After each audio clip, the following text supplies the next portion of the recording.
everyone, this is Kirill from Collectif DAO, and in this video I will show you how to stake FIL in Collectif DAO with Metamask.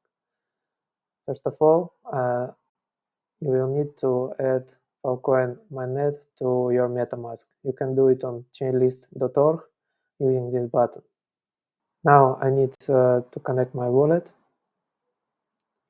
and I can stake, for example, this amount.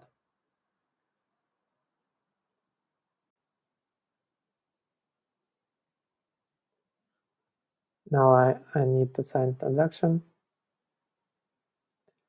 and now it will take about 30 seconds for this transaction to be approved by the network, and you can open it in Explorer or wait while it will be approved.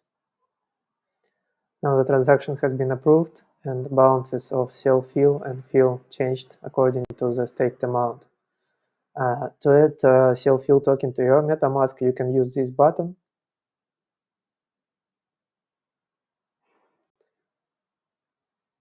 It will allow you to see the actual balances of FIL and FIL in your Metamask.